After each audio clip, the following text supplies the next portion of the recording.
দেখলে আপনার অনেক মায়া লাগবে। হ্যাঁ, ওই পত্রিকায় একটা ছবি দেখতেছিলাম, সোমালিয়ার মানুষ, হাট চিচিরে শুকনা, কেমন যেন খুব মায়া লাগতেছে। আমি ওটা দেখলেই মায়া লাগে। তাহলে তো আমার উচিত সোমালিয়ায় গিয়ে বিয়ে করা। আপনি আমার সাথে ফাইজলামি করতেছেন? দেবর ভাবির সম্পর্কে একটু ফাইজলামি করতে পারে না? আমি কেবলই রুমের বাইরে গেলাম, ধাম করে একটা গুলির শব্দ হলো। এইটুক সময়ের মধ্যে আমি খুন করে ফেলাবো কখনকে? যেহেতু দুজনেই জানি আমরা কেউই খুন করিনি, তাহলে কেন এত চাপ নিচ্ছ তুমি? বাইরে যাওয়ার সময় আর কি, আপনার বাসার থেকে যাওয়ার সময় আমার দু একজনের সাথে কথা হলো। তাদের কাছ থেকে শুনতে পারলাম আপনি কালকে দুপুরের আগে আগে একটা সুন্দরী মেয়ে নিয়ে নাকি বাইরে বেরিয়েছিলেন। ভাই, আমার চেহারাটা কি খুবই খারাপ, জঘন্য? না। তাহলে কেন ভাই আমি একটা সুন্দরী মেয়ের সাথে বাইরে যেতে মানে পারবো না? কেনই বা অসুন্দরী মেয়ের সাথে আবার বাইরে যেতে হবে? এটা কে ছিল, কি নাম? খুব বেশি পার্সোনাল হয়ে গেল না ভাই? এটার সাথেও কি আপনার খোকন নিখোঁজ হওয়ার কোনো বিশেষ সম্পর্ক আছে? বিশেষ সম্পর্ক থাকলে বলেন, বলতেছি। আপনি যদি মেয়েটার নাম না বলেন তাহলে আমি কি করে বলবো যে এটার সাথে খোকন নিখোঁজ হওয়ার সম্পর্ক আছে কি নাই?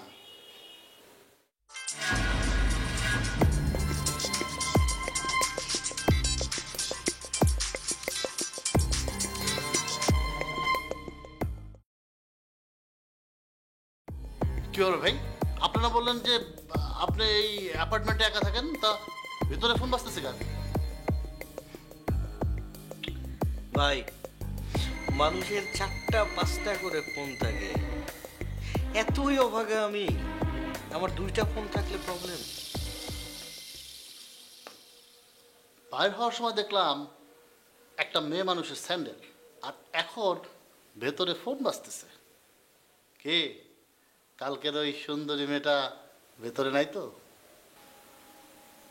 ধরেন আছে, থাকলো, তার সঙ্গেও কি কোনো বিশেষ সম্পর্ক আছে আপনার খোকনের ওই বিষয়ে? সম্পর্ক আমি ঠিকই বাইর করে ফেলবো। শোনেন, আপনি আমার এখন একটা উপকার করেন। নিচে শুনলাম আপনি কালকে একটা মাইক্রো নিয়ে গেছিলেন। আপনি ওই মাইক্রোর ফোন নাম্বার, ড্রাইভারের ফোন নাম্বার আর মাইক্রোর নাম্বারটা আমার দেন। সেটারও লাগবে? এটাও জরুরি? বিশেষ সম্পর্ক? আপনি ফোন নাম্বার দিতে নাও চাইতে পারেন, কিন্তু আমি চাইলে কিন্তু ঠিকই নাম্বার বের করে ফেলতে পারবো।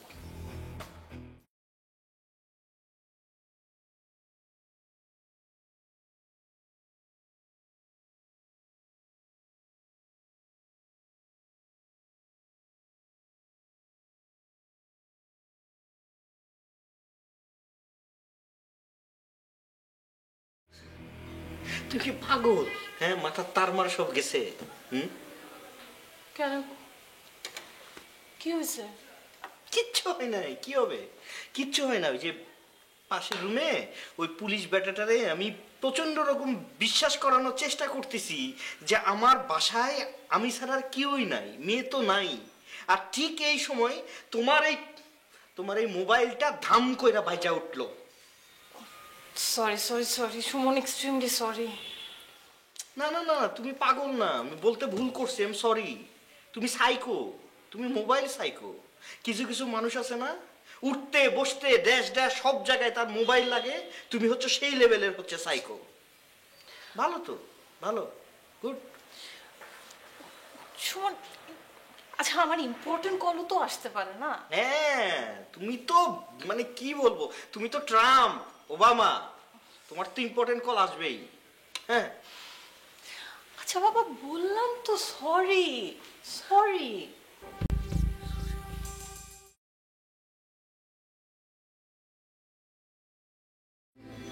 আচ্ছা সুমন, সুমন, পুলিশ আবার আসছিল কেন? পুলিশ আবার আসছিল কারণ পুলিশ জেনে গেছে যে গতকাল দুপুরে আমি একজন মোবাইল সাইকোর সঙ্গে বেরোইছি। পুলিশ আমার কথা জেনে গেছে? পার্টিকুলারলি এখনো জানে না পুলিশ কার সঙ্গে বেরোইছি। পুলিশ শুধু জানে যে একটা সুন্দরী মেয়ের সঙ্গে আমি বেরোইছি গতকাল দুপুরে। তুমি টেনশন নিও না, একদম তুমি টেনশন নিও না, কারণ পুলিশ আর কিছুক্ষণের মধ্যে জেনে যাবে আমি কার সঙ্গে বেড়াইছি। কিভাবে? কিভাবে? ওই যে কালকে আমরা দুপুরে বেরোলাম না মাইক্রো নিয়ে, চালাচ্ছিল কে? ড্রাইভার শাহিন। আমার কাছ থেকে শাহিনের নাম্বারটা নিয়ে গেছে প্রেশার দিয়া। এখন শাহিনকে ফোন দিয়ে পুলিশ বলবে বাবা আসো তো একটু ডিবি অফিসে আসো। তারপর শাহিন ডিবি অফিসে আসবে, মোটামুটি একটু সাইজ সুইচ করার পর শাহিন ব্রেক করবে। তারপর শাহিনের কাছ থেকে উদ্ধার হবে যে ওই মোবাইল সাইকোটা কে ছিল। তারপর যে মুহূর্তে মোবাইল সাইকোটার নাম্বারটা জেনে যাবে, জানার পর কি করবে বলো তো? সুন্দর করে তোমাকে কল দিয়ে ডিবি অফিসে আমন্ত্রণ জানাবে। তারপর তুমি ডিবি অফিসে যাবা, তোমার সাথে কথা বলবে। তোমাকে আমি অগ্রিম অভিনন্দন জানাইলাম ডিবি অফিসে যাওয়ার জন্য। রাখো, খোলা রাখো, মোবাইলটা খোলা রাখো। অনেক বিজি না তুমি? আর তোমার মোবাইলে তো ভাইব্রেশন, ওই সাইলেন্ট, এসব তো কোনো অপশনই নেই। রাখো, খোলা রাখো।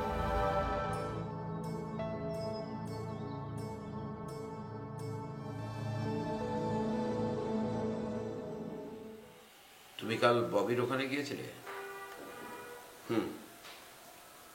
কেন গিয়েছিলে? কি আশ্চর্য, ভাই বোনের বাসা যেতে পারে না? যেতে হলে কি পাসপোর্টে ভিসা লাগাতে হবে ভাইয়া? আমি তোমাকে খুব সহজ একটা প্রশ্ন করেছি, তোমার কাছ থেকে সহজ উত্তরটাই আশা করছি। আসলে কাল আমি ওদিক দিয়ে যাচ্ছিলাম তো ভাবলাম ববির বাসা এখানেই একটু হ্যালো করে যাই, দ্যাটস ইট। 3 বছর হলো ববি দেশে ফিরেছে। এই 3 বছরে তুমি একবারও ববির কোনো খোঁজ নিতে যাওনি। কাল এমন কি পবিত্র দিন ছিল যে কালকে তোমাকে ববির বাসায় যেতে হলো? ওকে ফাইন ভাইয়া, আমার অনেক বড় ভুল হয়ে গেছে, আমি অনেক বড় একটা ক্রাইম করে ফেলছি। এখন আমাকে জেল, জরিমানা, লাথি গুতা যা খুশি দাও, but please stop this topic. কি বলতে চাও সেটা একটু ক্লিয়ার করে বলো তো। বিষয়টা তুমিও জানো, আমিও জানি, কিন্তু আমরা দুজনে এমন ভান করছি যে আমরা কেউ কিছুই জানি না। কোন বিষয়ের কথা বলতেছো তুমি ভাইয়া? তোমার অ্যাক্টিংটা কিন্তু এখন ওভার অ্যাক্টিং এর পর্যায়ে চলে যাচ্ছে, খুবই বিরক্তিকর। নুসরাতকে ব্ল্যাকমেইল করার আশা তুমি এবং রাজীব ছেড়ে দাও। ওকে আমি শেল্টার দিচ্ছি, তোমরা ওর কিছু করতে পারবে না। আর তোমার ভাবিকে নাড়ানোর আইডিয়াটা কার মাথা থেকে এসছে, তোমার নাকি রাজীব সালেহিনের? তুমি জানো যে এই মহিলা একজন অপ্রকৃতস্থ অসুস্থ মহিলা, তাকে এই টেক্সট দিয়ে নাড়াচাড়া করানোর যে আইডিয়াটা, নট এ গুড আইডিয়া। আসলে ভাইয়া একজন নির্দোষ ভদ্রমহিলাকে চিট করে নুসরাতের পেটে বাচ্চা এনে আবার ভাবিকে দিয়ে আরোপ করাবে, সেটা দোষের কিছু না। কিন্তু তার কাছে একটা SMS গেল না, কি বললে তুমি, সেটা দোষের। হ্যাঁ, চিত্ত সবাই করে, তুমি করো, আমি করি, কিন্তু কেউ ওমের তো ভঙ্গ করে না। ওমর তো কি জানতো? ওমর তো একটা ইটালিয়ান শব্দ, মাফিয়ারা ব্যবহার করে। মাফিয়াদের একটা গ্রুপ আরেকটা গ্রুপের সাথে ভয়ঙ্কর যুদ্ধ শুরু করে ব্যবসা বাণিজ্য নিয়ে, আধিপত্য বিস্তার নিয়ে, but they never include their families in this war.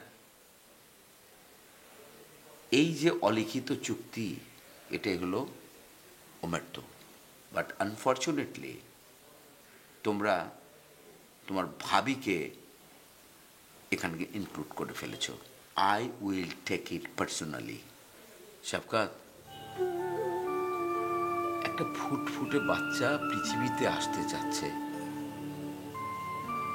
তোমার আপন বড় ভাইয়ের বাচ্চা।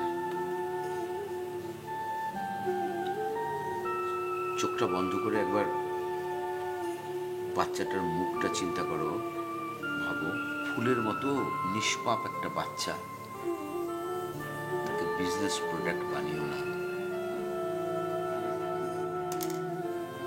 একটু দয়া করো।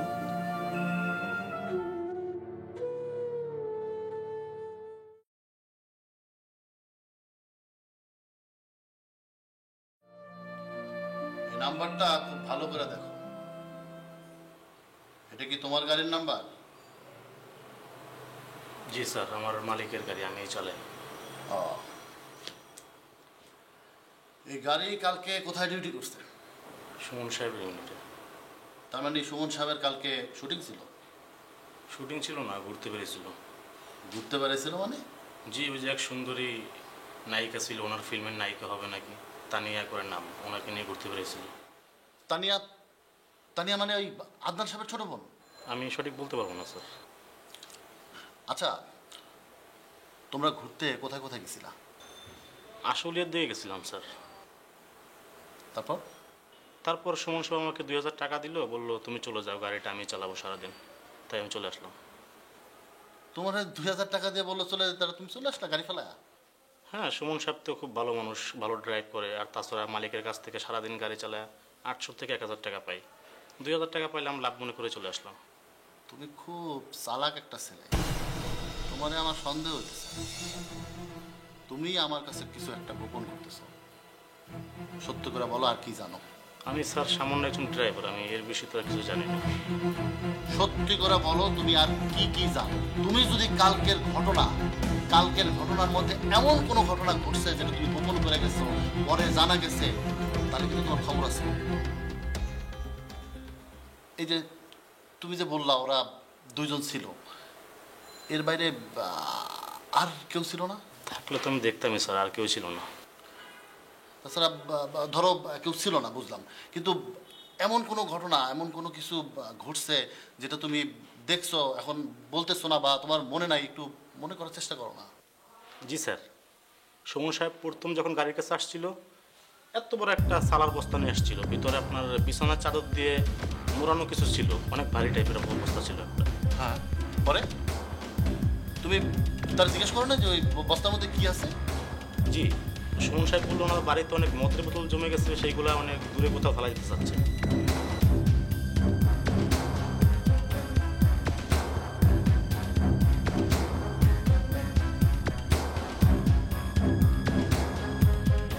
রাজীব ভাই, আপনার কথা মতো গতকালকে রাতে আমি গেছিলাম ববির ওখানে, কথা বলে আসছি। ক্লু পাইলেন কিছু? হ্যাঁ, দরজা দিয়ে ঢোকার আগে মেন দরজার সামনে যে শু র্যাক থাকে, ওখানে 2 ধরনের সাইজের জুতা দেখছি। দুটাই মেয়েদের স্যান্ডেল, বাট একটা বেশ বড় সাইজ আর একটা একটু ছোট। আর আমি যতদূর জানি ববি তো ছোট সাইজের স্যান্ডেলই পরে, কারণ ওর পাগুলি ছোট। দ্যাট মিনস অন্য কেউ ভিতরে ছিল। তারপর যখন ভিতরে ঢুকলাম, দেখলাম যে ববি ডাইনিংয়ে খাবার সাজাচ্ছে, সেখানে 2টা প্লেট। তো আমি জিনিসটা নিয়ে একটু মজা করলাম যে কি ব্যাপার ববি, তোমার বয়ফ্রেন্ড আছে নাকি ভিতরে, 2টা প্লেটে খাবার সাজাচ্ছ? She is so smart, you know. সেও টেকনিক্যালি ম্যানেজ করলো জিনিসটা একটু হেসে দিয়ে। টেবিলে নাকি সবসময় 2-3টা প্লেটই থাকে, হঠাৎ করে যদি কেউ কখনো চলে আসে, কোনো ফ্রেন্ড, তাহলে একসাথে বসে খায়।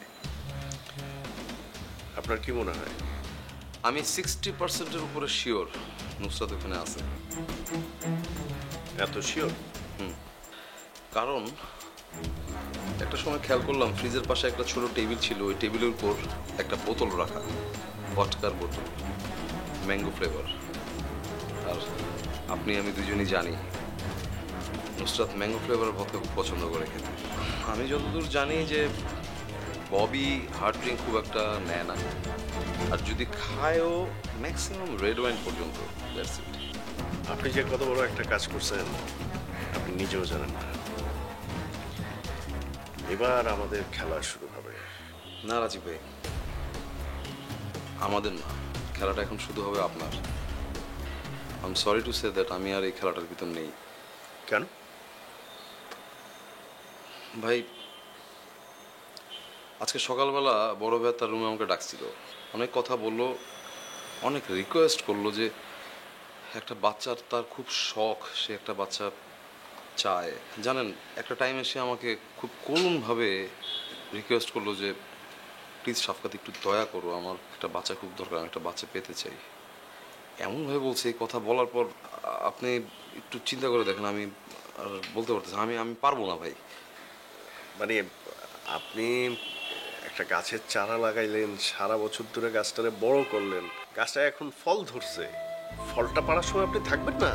আপনি একটা জিনিস চিন্তা করে দেখেন, আদনান চৌধুরীর মতো এত বড় একজন মানুষ, এত স্ট্রং, এত পাওয়ারফুল একজন মানুষ, লিটারালি ভিখিরির মতো আমার কাছে ভিক্ষা চাইতেছে যে ভাই আমার একটা বাচ্চার খুব শখ, আমাকে একটা বাচ্চা পেতে হবে।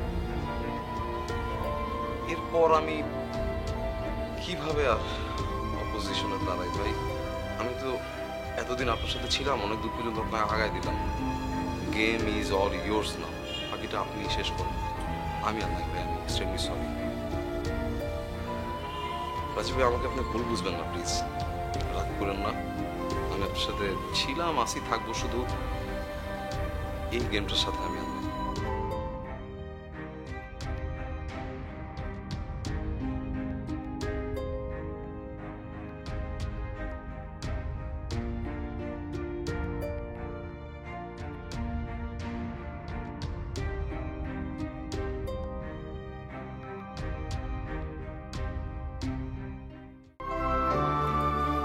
খুব ডেট করে বেড়াইতেছেন না?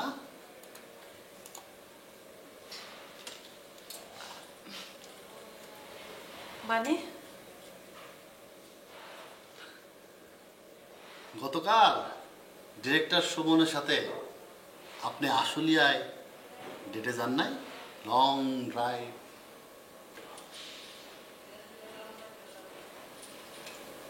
তো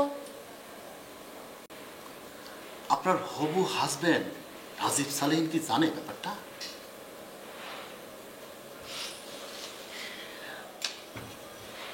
আমি না বুঝতেছি না আপনি কি বলতে চাইতেছেন ভাই। বুঝতেছেন না? আপনি কালকে সুমনের সাথে লং ড্রাইভে ডেটিং করার জন্য আশুলিয়া যান নাই? ভাই দেশে কি অপরাধ কমে যাচ্ছে নাকি? আরে আপনি পুলিশের লোক, আপনি খুঁজবেন তাদেরকে যারা খুন করতেছে, ধর্ষণ করতেছে, ছিনতাই করতেছে, এই ক্রিমিনালদেরকে খুঁজে বাইর করেন। সেটা বাদ দিয়ে কে কার সাথে বাইরে গেল, কে ডেটিং করতে গেল, এইসব পার্সোনাল বিষয় নিয়ে আপনি উঠে পড়ে লাগছেন কেন ভাই? ঠিক আছে, আমি বরঞ্চ আপনার একটা গল্প শোনাই, শোনেন। গতকাল দুপুরে ডিরেক্টর সুমনের বাসায় খুন হয় সুমনের চিপেডি খোকন। খুন হওয়ার পরে আপনি আর সুমন মিলা লাশটারে বস্তার মধ্যে ভরেন, তারপরে চাদর দিয়া পেঁচা মাইক্রোতে তুলা আশুলিয়া নিয়ে ফালায় আসেন। আমি বলতেছি না যে খুনটা আপনারা করছেন, লাশটা যে আপনারা দুইজনে নিয়ে আশুলিয়া ফালায় আসছেন, এই কথাটা তো ঠিক, তাই না?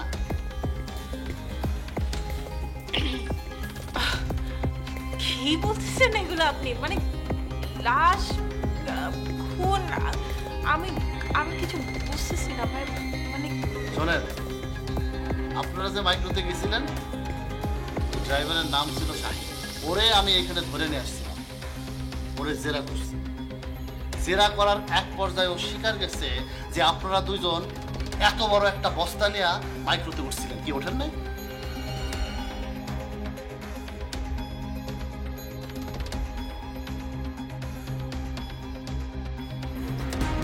কি বলেন না বলেন, মানে আমরা লাশ নিয়ে কেন, মানে লাশের প্রশ্ন আসতেছে বলতে গেলে